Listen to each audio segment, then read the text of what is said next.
네, 여러분 반갑습니다. 영화막당 영상 강좌 소요리 문답 믿음과 고백 34번째 시간을 갖도록 하겠습니다. 오늘 강의를 맡은 서우진 목사입니다. 반갑습니다. 오늘은 34-123과 진노와 저주를 피하는 방법 제85문과 그리고 86문인 믿음이란 무엇인가 또 87문인 회개란 무엇인가에 대해서 함께 살펴보도록 하겠습니다. 먼저 85문을 읽어보도록 하겠습니다. 하나님은 죄로 인해 우리가 받아야 하는 그의 진노와 저주를 피하도록 우리에게 무엇을 요구하십니까? 죄로 인해 우리가 받아야 하는 하나님의 진노와 저주에서 피하도록 하나님은 예수 그리스도에 대한 믿음과 생명에 이르는 회개를 그리고 더불어 그리스도가 구속의 유익을 우리에게 전달하시는 모든 외적 수단들을 근면하게 사용할 것을 요구하십니다. 라고 그렇게 말하고 있습니다. 여러분이 소요리 문답의 질문들이 사실 그 용어도 그렇고 말투도 그렇고 굉장히 좀 딱딱하고 좀 예스럽지요. 그래서 사실 이렇게 잘 다가오지 않고 무엇보다도 일단 재미가 별로 없습니다. 예, 그것은 인정합니다. 그런데 사실 이 안에 보게 되면은 조금만 더 우리가 눈여겨 보게 되면은 우리의 신앙의 현실과 굉장히 맞닿아 있는 부분들이 많이 있거든요. 그런 것들을 우리가 계속해서 이 요리문답을 통해서 보고자 합니다.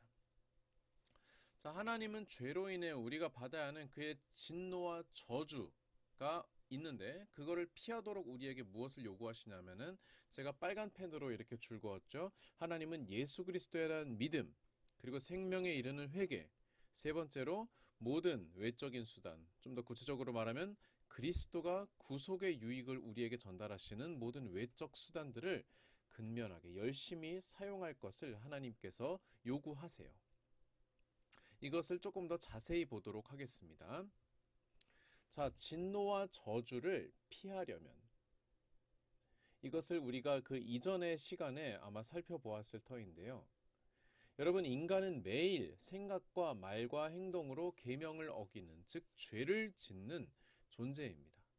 이것은 그 누구도 반대할 수 없고 부인할 수 없는 명백한 사실이죠. 그런데 그 죄를 짓는 것으로 끝나는 것이 아니라는 것이죠.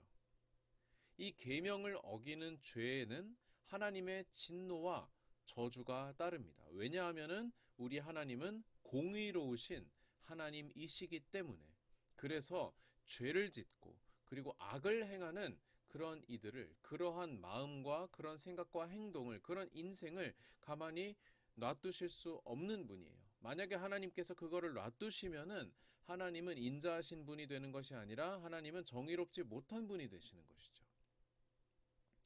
그래서 이 진노와 저주는 하나님의 그 정의로움을 나타내기 위해서 반드시 필요한 것들인데 그러나 또 한편으로는 그 진노와 저주를 받는 우리는 굉장히 불쌍한 존재가 되는 것이죠. 우리 모든 인간은 다 하나님의 계명을 어겼기 때문에 하나님께 저주를 받고 또 진노의 대상이 될 수밖에 없는 참으로 그런 안타까운 그런 상황 가운데 있습니다.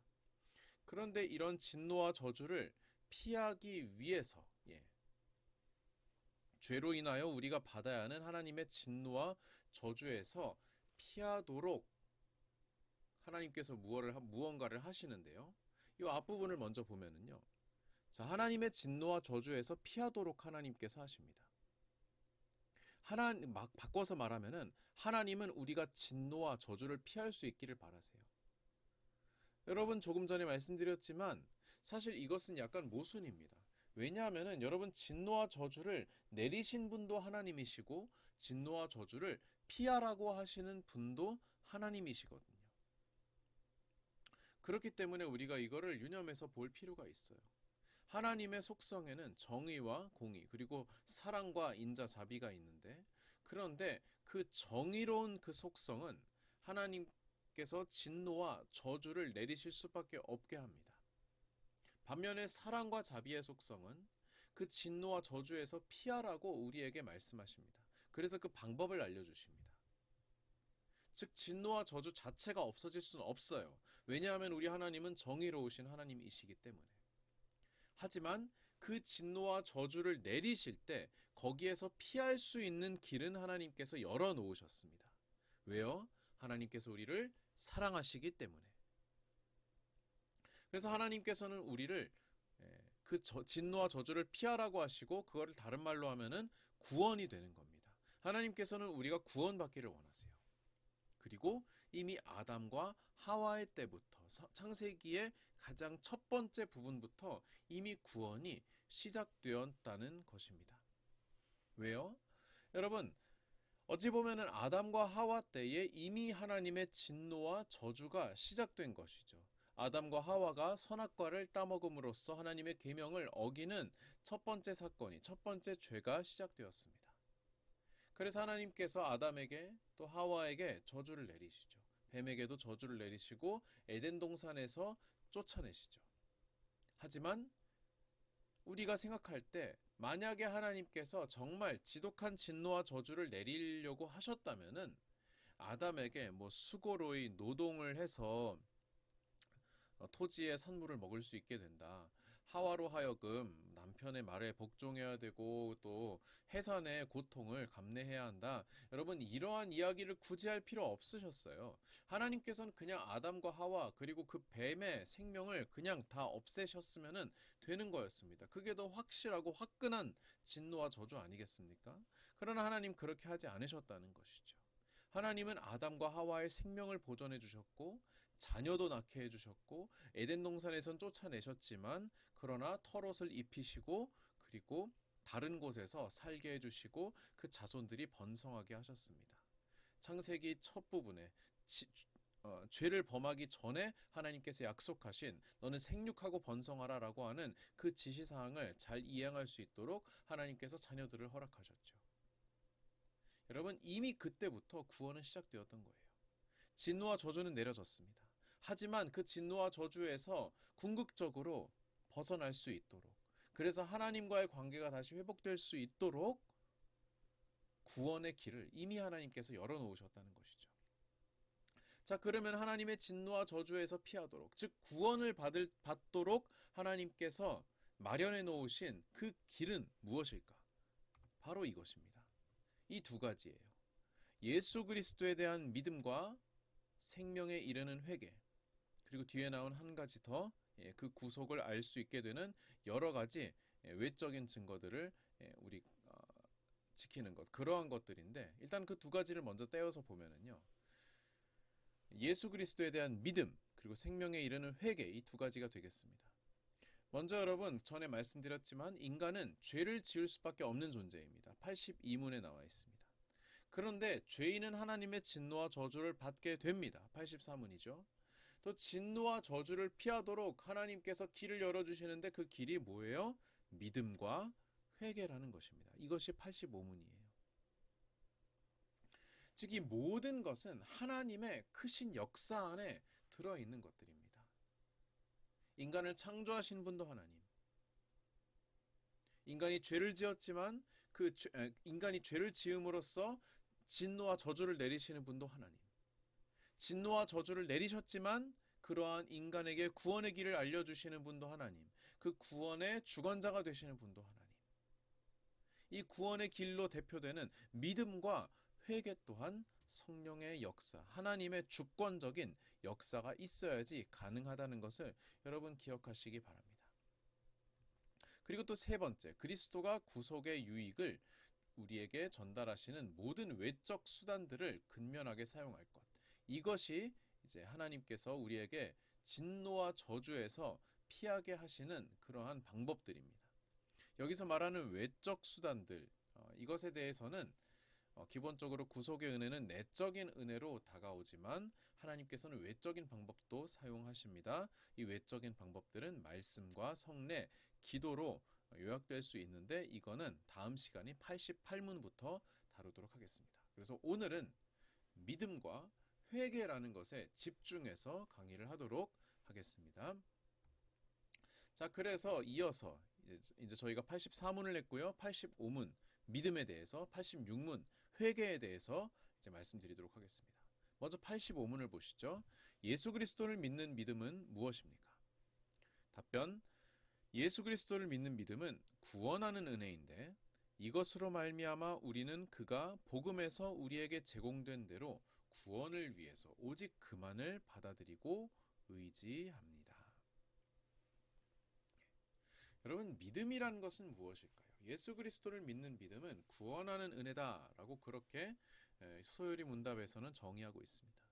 루이스 벌코프라고 하는 신학자는 뭐라고 했냐면은 믿음에 대해서 외적 증거나 논리적 증거에 의존하지 않고 즉각적이고 직접적인 통찰력에 의존하는 실증적인 지식. 여러분, 말이 어렵죠. 예. 그러나 쉽게 말해서는 이거예요. 예, 증거에 의존하지 않고 나 이거는 증거가 있어야지 믿겠어. 하나님 어디 있어? 하나님 있다는 증거 대봐. 라고 하는 그러한 것에 의존하지 않고 그러한 증거가 있고 없고가 중요하지 않고 즉각적이고 직접적인 통찰력. 그러니까 믿음이라는 것이 여러분 의심하기 시작하면 그건 이미 믿음이 아닌 것이죠. 즉각적이고 직접적이고 확 그냥 어? 믿어져. 너무 당연하게 믿어져. 라고 하는 것에 의존하는 실증적인 지식. 라고 하는 것이 이제 믿음으로 정의가 되는데요. 이 믿음이라고 하는 것은 우리에게 여러분 믿음이 우리의 적극적인 의지에서 나온 산물이라고도 생각을 할 수 있지만 그리고 물론 우리의 적극적인 능동적인 노력도 필요하지만 기본적으로 믿음은 은혜로 주어진 것임을 여러분 기억하시기 바랍니다. 하나님의 은혜로 자신도 모르는 사이에 발생한 믿음 때문에 하나님이 인식되고 천국이 믿어지는 거예요. 즉 여러분이 지금 예수 그리스도를 구주로 믿고 영접했다고 한다면은 그것은 여러분의 능동적인 그리고 여러분의 개인적인 믿음의 고백 때문이기도 하지만 그러나 더 근원적으로 보면은 그 믿음의 고백을 가능하게 하시는 분, 믿어지지 않는 것을 믿어지게 하시는 분, 그분이 바로 성령 하나님이시라는 거예요. 그리고 하나님께서 우리에게 은혜로 주신 것을 여러분 기억하시기 바랍니다. 이 일을 시작하시는 분, 이 일을 하시는 분, 이 일을 완성하시는 분은 성령 하나님이다 라고 하는 것을 기억하시기 바랍니다. 그리고 구원을 위해서 오직 그만을, 오직 주님만을 받아들이고 의지합니다. 구원을 위해서. 여러분, 믿음이라고 하는 것이 많이 얘기하는데요. 이 믿음의 역할은 무엇일까요? 몇 가지가 있는데 일단 믿음을 갖게 된 신자는 자신이 죄인이라는 사실을 깨달아요. 여러분 의외로 이것이 쉽지 않습니다. 많은 사람들이 내가 죄를 지으면서도 이 정도면은 별로 죄를 짓는 게 아니지 않아? 이 정도는 남들도 다 하는 건데? 라고 그렇게 생각을 하고 살아가죠. 여러분 실존적으로 내가 뭐 어떻게 죄를 지었다라고 하는 것을 절대자인 하나님 앞에 무릎 꿇고 반성하고 회개하는 여러분 그것을 깨닫는 것에도 여러분 믿음이 필요하다는 거예요. 여러분 생각해 보세요. 여러분 교통 법규를 어겼다고 생각을 합시다. 보통 많은 분들이 교통 법규를 어겼다고 해서 막 죄책감을 느끼고 막 영적인 수치심을 느끼고 그러는 분을 제가 많이 못 봤어요. 보통 뭐 어떻게 생각해요? 아, 재수가 없었다. 아, 딱지 날라왔네. 아이, 아까운 돈, 아까운 벌점. 라고 그렇게 생각을 많이들 하지 않습니까? 그리고 만약에 과속을 했는데, 예, 딱지가 안 떼지면은, 그러면은 다행이라고 생각을 하고. 그렇게 많이 하지 않습니까? 여러분, 죄라는 것을 죄로 인지하는 것, 죄로 인정하는 것에도 여러분 믿음이 필요하다는 거예요. 그리고 하나님께서 그거를 깨닫게 하셔야 된다는 겁니다. 그걸 깨닫는 것이 이제 믿음의 역할이고요. 또 한편으로 그 상태에서 사람이 스스로 벗어날 능력이 없다는 것을 깨닫는다. 이것 또한 믿음이 주는 역할입니다. 아, 내가 어떻게든 해볼게. 어떻게든 내가 한번 해보겠어. 라고 그렇게 생각을 하는 그런 경우가 있죠. 하지만 적어도 이 죄의 문제에 대해서는 우리가 우리의 능력, 우리의 노력으로 아무것도 할 수가 없다는 것을 깨닫는 것. 즉 이 무기력함과 절망을 깨닫는 것도 믿음이 주는 역할이라는 것입니다. 또 나아가서 다른 피조물이 아닌 예수 그리스도만으로 구원을 얻을 수 있음을 깨닫는 것. 이것 또한 믿음의 역할입니다.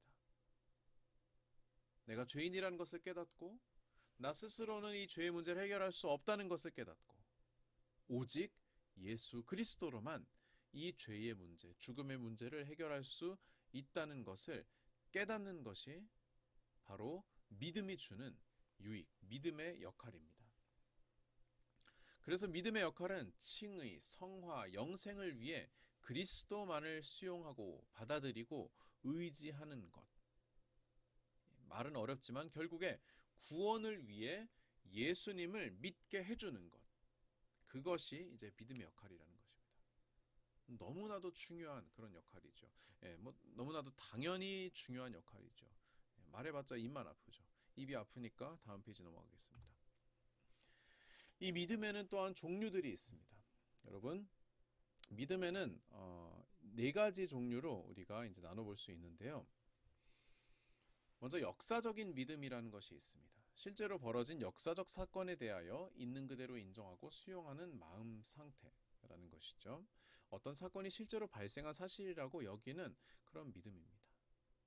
우리가 이런 것은 굉장히 많죠. 여러분, 임진왜란 때 태어나서 그거를 눈으로 목격한 사람이 우리 중에 있습니까? 아무도 없지요. 하지만 우리는 임진왜란이 일어났다는 것, 거기서 이순신 장군이 열심히 싸웠다는 것을 우리는 알고 믿고 있습니다. 여러 가지 물론 증명할 그런 자료들이 있지만, 그러나 기본적으로 역사적인 사실 앞에서 우리가 갖는 기본적인 그러한 믿음, 그러한 신뢰이지요. 성경적인 지식들도 마찬가지입니다. 성경적으로 그런 일이 있었지. 모세가 출애굽을 했지. 예수님이라는 사람이 있었지. 라고 하는 것을 지식적으로 아는 것. 역사적인 믿음은 딱 거기까지입니다. 그러나 역사적인 믿음이 오고 꼭 나쁜 것만은 아니에요. 왜냐하면 참된 믿음의 시작점이 되기도 합니다. 일단 사람이 예수라는 그런 사람이 있다는 것을 알고 이 예수가 한 말을 들어보고 이 예수가 십자가에서 죽었다는 것을 알고 그 사실을 역사적으로 믿기 시작하면은 그 다음부터 이 사람이 부활도 했구나. 이 사람이 한 말은 이러이러했구나. 이 사람의 가르침이 이러했구나. 이 사람이 이런 기적들을 행했구나. 라고 하는 것을 이제 추가적으로 우리가 알고 믿게 되는 것이죠. 그래서 역사적인 믿음은 사실 굉장히 중요한 거예요. 참된 믿음의 시작점이기도 합니다.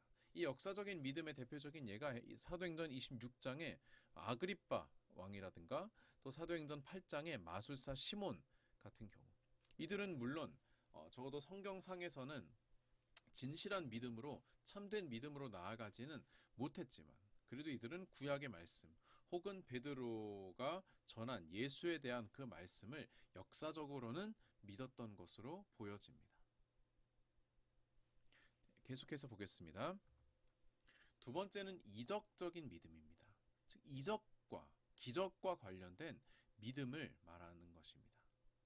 두 가지가 있을 수 있는데요. 먼저 당사자가 이적을 행할 수 있다는 확신을 갖는 경우, 나는 이적을 행할 수 있을 것 같아 라고 하는 것이죠. 많지는 않지만 그런 경우가 있습니다. 내가 기도를 하면 병이 나을 줄로 믿습니다 라고 하는 것.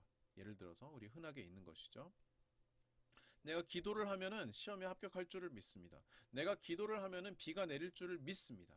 하나님 나에게 능력을 주십시오 라고 이렇게 기도했는데 하나님께서 실제로 그렇게 역사하시는 그러한 간증들이 가끔 들리죠. 그런 경우가 있고요. 또 한편으로 하나님이 나를 위해 이적을 행하신다는 확신을 갖는 경우, 비슷한 얘기지만 이제 내가 이적을 행하는 당사자는 아니고 그러나 그 이적이 일어남으로써 나에게 어떠한 영향이 있을 때, 아까 얘기한 것처럼 하나님께서 나를 위해 나를 시험에 붙여주실 것이다. 나를 위해 초자연적인 역사를 행하실 것이다. 라고 하는 그런 확신을 갖는 경우, 하나님께서 해주실 거야 라고 하는 그러한 믿음이 바로 이적적인 믿음입니다. 이건 여러분 참된 믿음과 연결되기도 하고 또 분리되기도 합니다. 말하자면은 이 이적적인 믿음을 가지고 참된 믿음으로 발전되는 경우도 있고, 그렇지 않고 그냥 이적을 믿는 딱 그 정도까지만 멈추는 그런 믿음도 있다는 것이죠. 이제 후자의 대표적인 경우가 누가복음 17장에 등장하는 10명의 나병 환자의 이야기입니다. 10명의 나병 환자가 예수님께 와서 고쳐달라고 했지요. 그래서 예수님은 저기 연못으로 가서 아, 제사장에게 이렇게 보이고 그리고 돌아와라라고 이렇게 돌아오라고는 하지 않으셨지만 예, 제사장에게 보이라 라고 이렇게 말씀하셨지만 그러나 나병 환자 10명 중에 9명은 돌아오지 않고 단 1명만 돌아왔죠. 이 9명은 어찌 보면은 이 예수님께서 나를 낫게 해주실 것이다 라고 하는 그런 믿음은 있었지만 그러나 그 기적을 일으키신 분 그런 권능이 있으신 분이 바로 예수님이시고 예수님이 바로 메시아시다라고 하는 그 믿음까지는 연결되지 못했던 것이죠. 이런 이적적인 믿음이 있을 수 있습니다. 세 번째로 일시적인 믿음이 있습니다. 한동안 그럴듯해 보이지만 오래가지 못하고 시드는 믿음을 말합니다. 우리가 흔히 아는 바로 마태복음 13장에 돌밭에 뿌려진 씨의 비유가 여기에 해당되는 것이죠. 농부가 씨를 뿌리는데 어떠한 것은 돌밭에 떨어졌어요. 그래서 처음에 거기에 있는 약간의 흙으로 뿌리도 내리고 싹도 텄지만 그러나 돌밭이었기에 그래서 뿌리를 깊게 내리지 못하고 결국에 말라 죽은 바로 그 씨앗의 이야기지요. 바로 이러한 비유가 어떻게 보면은 일시적인 믿음에 해당한다라고 볼 수 있습니다. 이 일시적인 믿음이 나쁜 것만은 아니에요. 왜냐하면은 이 일시적인 믿음이야말로 참된 믿음으로 들어가는 과정, 그 시작 단계거든요. 처음에는 누구나 일시적인 믿음으로 시작합니다. 그러나 조금 지나면은 소위 말해서 이제 미천이 드러난다라고 그렇게 이야기를 하죠. 조금만 뭔가가 문제가 생겼을 때, 혹은 관계에 이상이 생겼을 때, 아니면 교회에서 예배를 드리는데 말씀이 예전처럼 그렇게 은혜롭게 들리지 못할 때, 그럴 때 점점 이렇게 시들고 신앙이 급성장한 것만큼 또 급하게 하락하는 그런 경우 많이 보게 됩니다. 이럴 땐 여러분 사실 시간이 필요해요. 그냥 물리적인 시간이 필요합니다. 그래서 이 집사님이 혹은 이 성도님이 이제 새 가족으로 오셨는데 너무 열심히 이렇게 하시고 그리고 예배도 다 참석하시고 그렇게 구원의 감격으로 살아가는데 이때를 잘 넘기면은 그러면 이제 교회에서 계속해서 봉사도 하고 직분도 하고 교제도 하고 말씀도 공부하시고 이제 예배 드리시면서 그렇게 중직자가 되게 되는 그런 과정 가운데 있는데 근데 어떤 사람은요 그러한 과정, 말하자면 검증의 과정을 거치지 않고 그냥 중직을 맡게 되는 경우가 있어요. 특히 일 중심적, 프로그램 중심적으로 가는 그런 교회들은 늘 일할 사람이 부족하기 때문에 야, 저 새가족, 저 작년에 온 사람, 저 사람 정말 열심히 하던데 저 사람한테 뭔가 맡기자, 회장 맡기자, 총무 맡기자라고 그렇게 옆에서 많이 등 떠밀죠. 주로 교회 오래 다니신 분들이 이렇게 등 떠밀죠.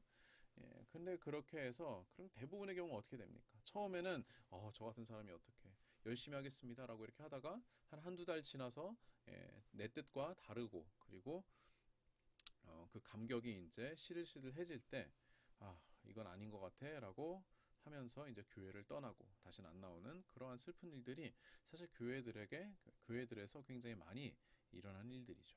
그래서 우리가 중직을 맡길 때에는 이 사람의 믿음이 일시적인 믿음인가 아니면은 정말 참된 믿음인가 꾸준한 믿음인가라고 하는 것을 분별할 필요가 있어요. 여러분 기억해 주시고요.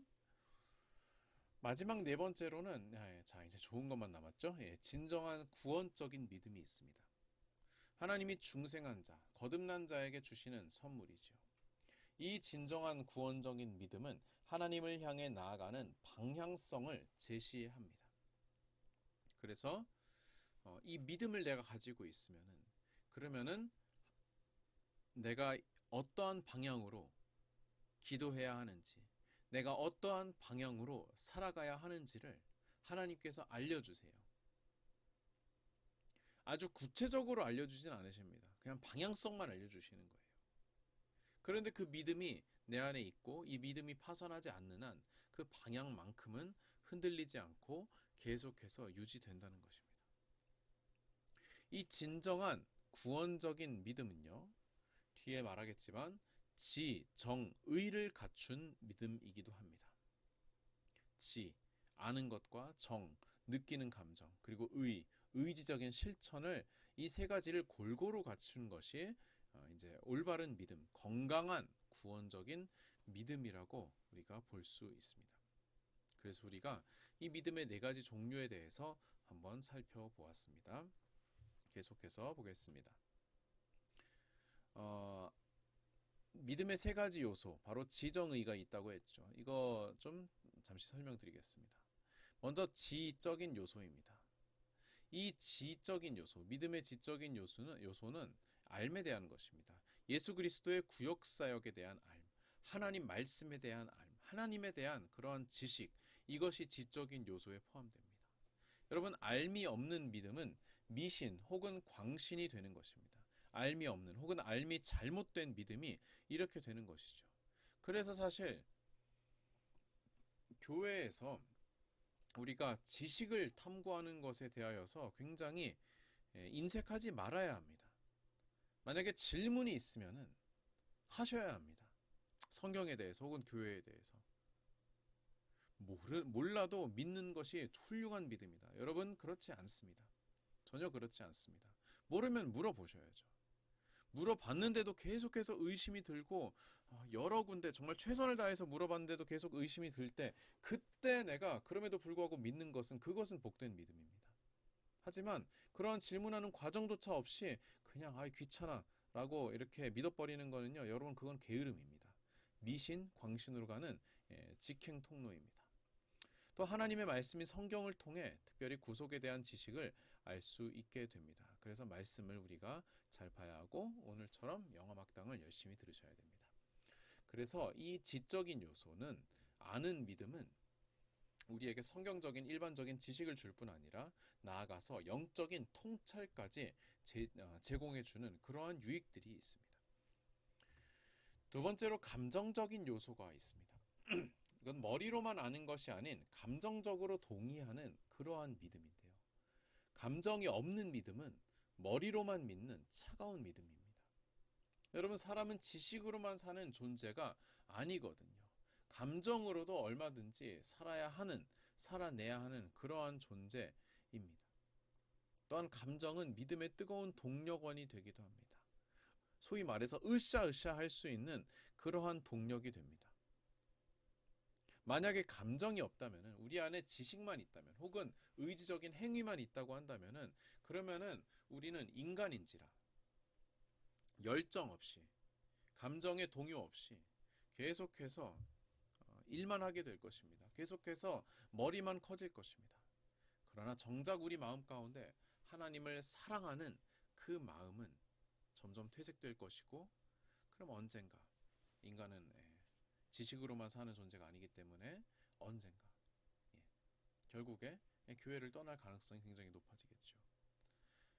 믿음에는 감정적인 요소, 감정적인 부분이 반드시 필요하다는 것을 기억하시기 바랍니다. 또 세 번째, 의지적인 요소가 있지요. 이것은 실천에 대한 것입니다. 알과 감정이 갖춰져도 의지적인 실천이 없는 믿음은 죽은 믿음입니다. 머리로 알고 마음이 따르면 이젠 그 다음 단계 뭡니까? 몸이 움직여야 하는 것이죠. 실천이 없는 믿음은 위선에 불과합니다. 사실 이것이 어떻게 보면 한국교회의 그동안의 굉장히 큰 문제 중에 하나였죠. 머리로도 성경을 많이 압니다. 감정으로 막 주님 사랑합니다 라고 그렇게 기도하고 외칩니다. 하지만 행동을 안 해요. 세상에서 그리스도인답게 살지를 않아요. 위선이 되는 겁니다. 아주 무서운 종교적인 위선이 되는 것이고, 어떻게 보면은 이번 코로나의 시기에 그러한 우리의 위선의 일면이 드러난 것일 수도 있겠죠.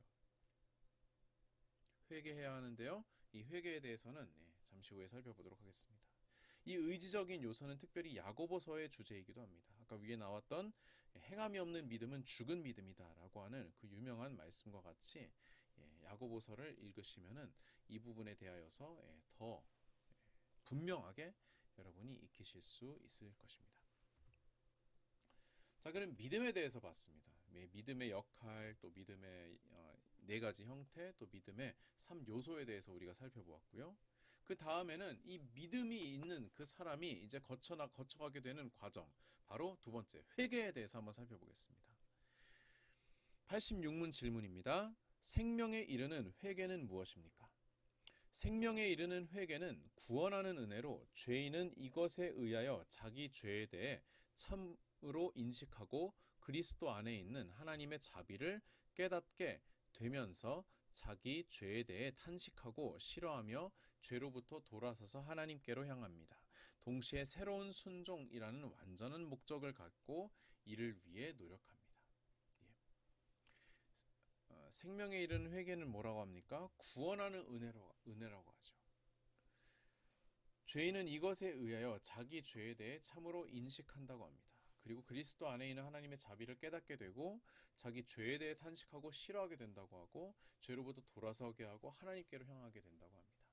동시에 또 순종이라는 목적을 가지고 이를 위해 노력한다 라고 하는, 정말 참회에서부터 회개와 그리고 돌이킴, 거듭남, 성화, 영화에 이르기까지의 그런 과정을 이제 짤막하게 설명을 해놓았습니다. 그런데 그 중에 회개라는 것의 역할이 굉장히 중요하다는 것이죠.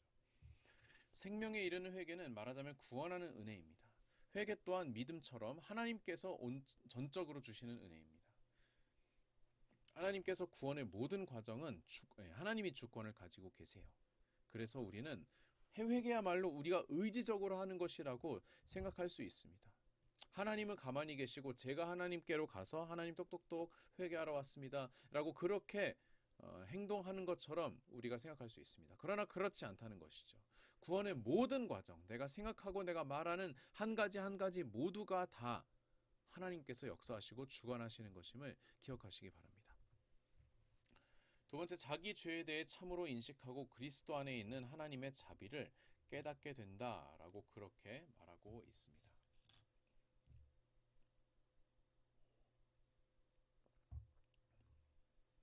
믿음과 마찬가지로 회개도 죄에 대한 참된 인식을 기반으로 합니다. 아까 믿음 얘기할 때 내가 죄인이구나, 내가 정말 쓰레기구나 라고 그러한 생각이 들게 하는 것이 성령의 역할, 믿음의 역할이라고 말씀드렸지 않습니까? 회개도 이와 비슷합니다. 조금 이제 구분해서 설명하자면 믿음이라는 것은 자신의 무능력을 인정하고 예수 그리스도를 받아들이는 것이 믿음이라고 한다면은 회개는 죄로부터 돌아서서 하나님께로 향하는 것을 회개라고 부를 수 있을 것 같습니다.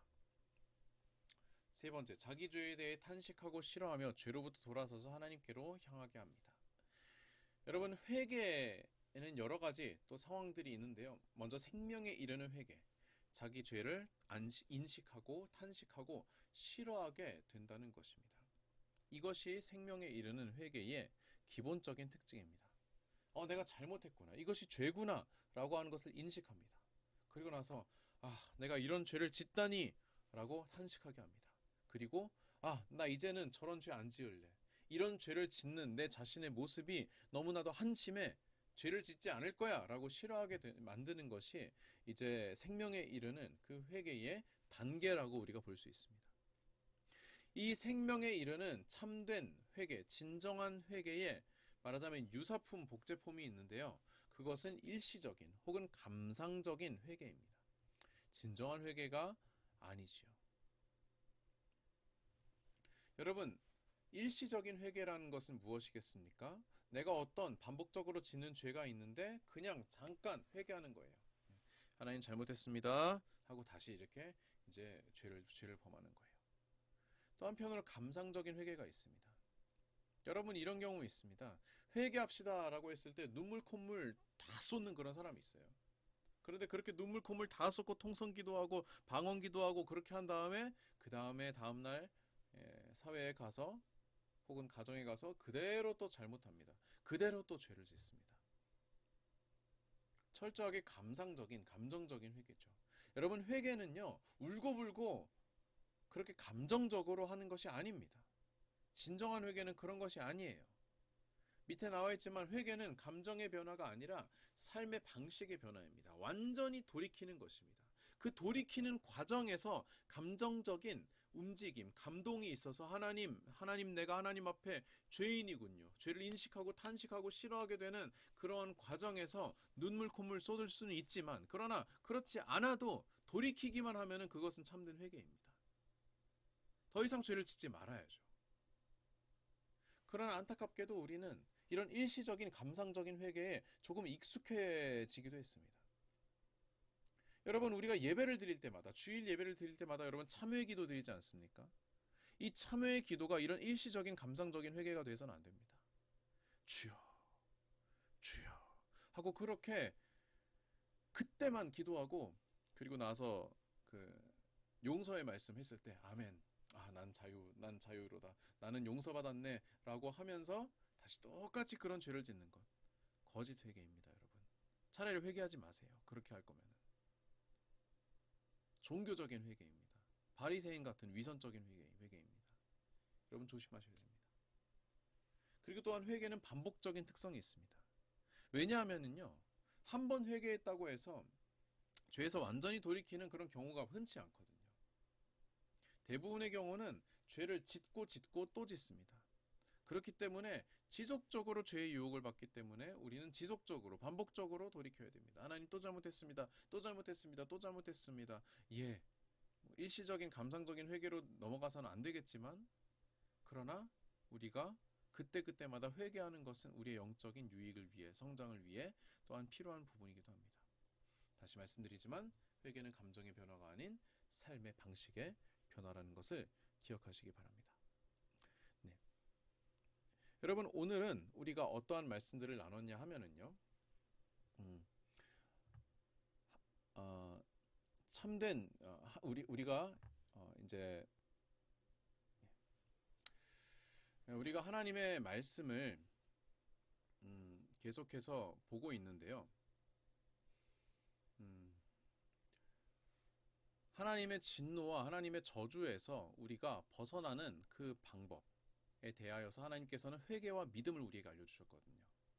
그런데 이 회개와 믿음이라는 것은 우리가 너무나도 잘 알고 있는 그러한 내용입니다만 그러나 그 내용 가운데에 우리가 그것에 대해서 분명히 알지 않으면은 그러면은 우리가 신앙생활을 아무리 오래 해도 이것에 대하여서 명확하게 얘기를 할 수 없다고 한다면은 그러면 우리는 참으로 안타까운 그러한 신앙생활을 하고 있는 것이라고 할 수 있겠죠.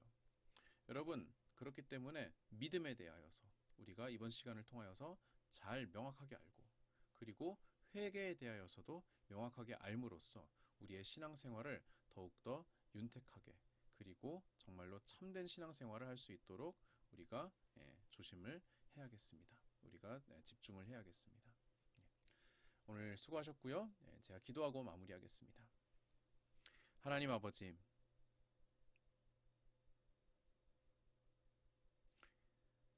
오늘 또한 영화막당을 마치며 하나님 앞에 우리의 믿음이 참된 것이었는지 우리의 회개가 참된 것이었는지 돌이켜보는 시간을 갖게 하여 주심을 감사드립니다.